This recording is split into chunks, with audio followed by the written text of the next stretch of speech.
Well, why does it rain? Why does it snow? When the rivers are flooding in eastern Iowa, where does all that water go? Well, that's all part of the water cycle, something that is very, very important here on planet Earth and something that's very, very unique to the planet that we live on. Now, it's also, of course, a big part of the weather that we deal with every day. Let's talk about, first and foremost, a little bit more about Earth, because that's a very important role in this. We look at the planet Earth. It's in what's known as the Goldilocks zone. What I mean by that, and that is actually a term that we use, it's in the perfect distance away from the sun where it's not too hot, it's not too cold. And that is what allows water to exist on the surface of the planet without, it freezing or it completely evaporating up in the air. And so we need liquid water for this water cycle to occur. Let's talk about the water cycle. Planet Earth, right? We take a look around the entire planet, there is a lot of water. In fact, 71% of the entire planet is covered by water, and the majority of that water is inside the oceans. 96.5% of all the water on our planet exists in the oceans. And so it makes sense that, of course, that is where a lot of our weather originates. So let's talk about the water cycle, right? We need one thing. We need the sun. That's a big component to the water cycle. What happens is that the sun energy, the heat, the warmth that comes to Earth, that begins to warm up the water, and that causes the water to evaporate. It goes from a liquid, the water that you may drink, it goes from a liquid to a gas. That's water vapor. That begins to rise. One reason it begins to rise is because, well, it's a lot lighter than the air all around it. Once the air begins to rise, that water vapor begins to rise, that water begins to condensate into clouds. That's the second phase of the water cycle. So we got water evaporates, that water then condensates into clouds. That's something that we see here on Earth. Now, the next step, of course, is to get rain. So once the clouds get a little bit too heavy, all that water vapor, that begins to fall as precipitation. In our example, falling here in southwestern California, we start seeing showers, we see thunderstorms. In wintertime, that might be snow, and severe weather that could include hail. All that water then that falls on the Earth, that begins to run off back into lakes, into oceans, into rivers, and that's the final step of this process, the runoff process. So that's kind of a look at the water cycle in basic. But in Iowa, we're a long way from the oceans. That's where a majority, again, of our water comes from. So there's another step of the water cycle. So water evaporates from the oceans, it gets caught up in the jet stream, and it travels hundreds of miles to where we live here in Iowa, in a step called transportation. So water vapor is transported to the Midwest via the jet stream. By the jet stream, I mean the really strong winds where the airplanes fly. That's the winds that we see that drive a lot of the warm air that we see, or can also bring in some really cold air during wintertime. So again, that water vapor, which is transported to the Midwest, that then condenses into clouds. Those clouds then produce showers and thunderstorms here in eastern Iowa.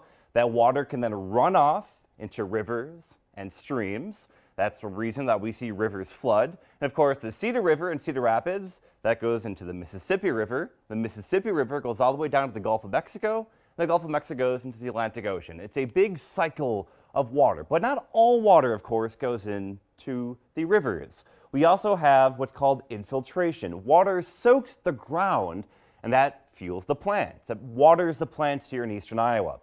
So a quick look again at the water cycle, the real basic formation. We got water that's in the oceans, it evaporates into the air. That water vapor then condenses, the clouds get too big, they get too heavy, that water begins to fall as precipitation, and all that rain and snow that we see, it either runs off into rivers and lakes and creeks, or it infiltrates the ground. Now, of course, if we're in the Midwest, we add that extra step of transportation. The evaporation occurs, that water vapor then transported a big distance away.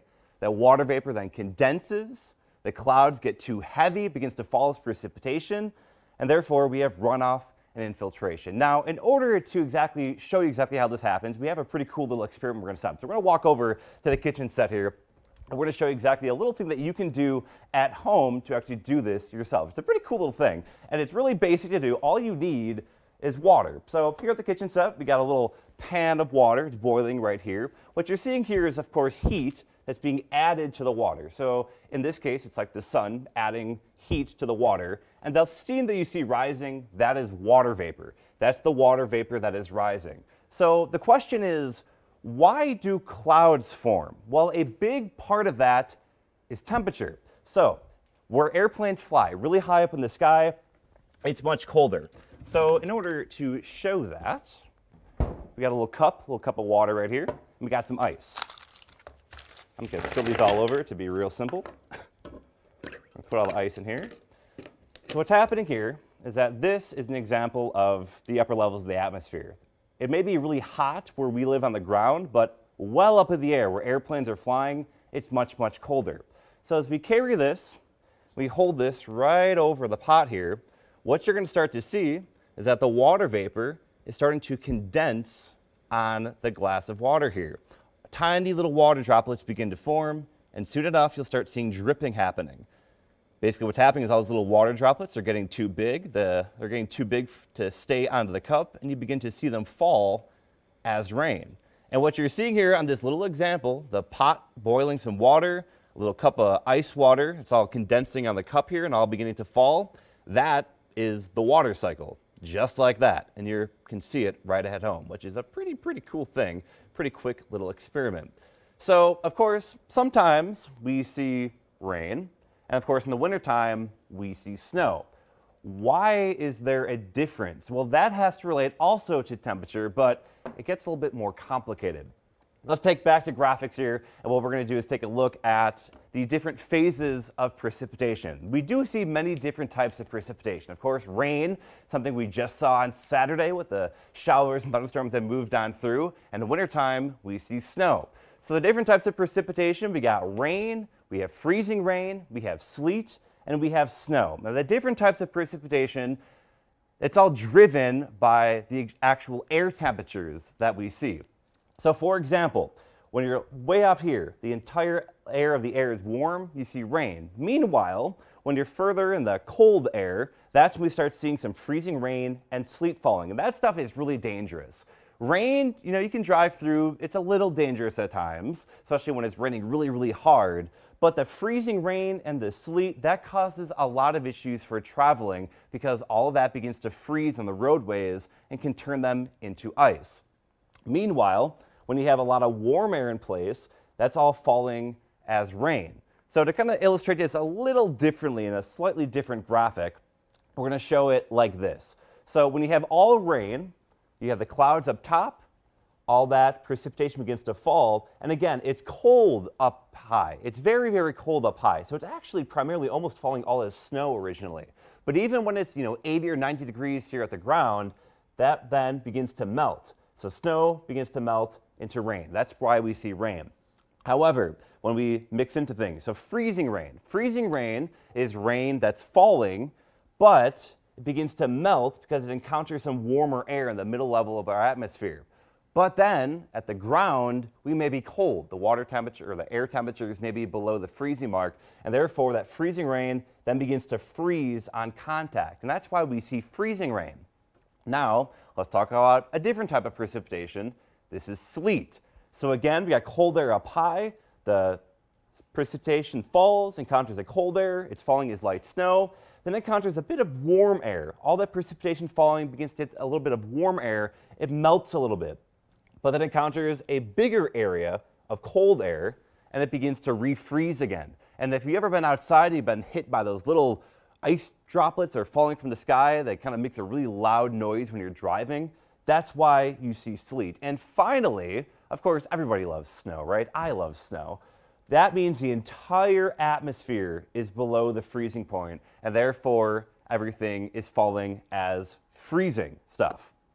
So that is a pretty good representation of then the different types of precipitation that we see, and also a good look at the water cycle here on Earth. So I hope that was interesting. I hope you were able to kind of find a little bit more about that. And again, this is what drives the weather so much here on planet Earth. So to recap one more time, we have sunlight. It comes obviously from our sun. On a nice sunny day, it gets pretty warm. It warms up the ocean temperatures. That water vapor begins to go up in the air, and then it gets caught up in the jet stream, that really strong wind about 5 to 6 miles above your head. The water gets transported up there, it gets carried over to the Midwest. All that water vapor gets carried to the Midwest, and then it begins to condense. It encounters that cold air, very similar to what I showed you earlier, the cold cup. The water rises up to the cup, it begins to condense around the cup as little water droplets, and then it begins to all fall as precipitation here on Earth. All that precipitation, the rain, the snow, the hail, the sleet, all of that begins to run off into rivers and streams, and all that gets carried eventually into a different ocean. Like in our case, it goes from the Cedar River in Cedar Rapids to the Mississippi River, which runs down the entire central part of the country, which then gets carried down into the Gulf of Mexico. And then finally, of course, not all the water goes into the rivers. It also gets soaked up into the ground, and that waters the plants, which is very, very important for the corn and the soybeans and everything that we see here in Iowa. So that's a quick look at the water cycle. Hope you enjoyed this, everybody, and we'll see you again on Thursday for our next Weather First workbook.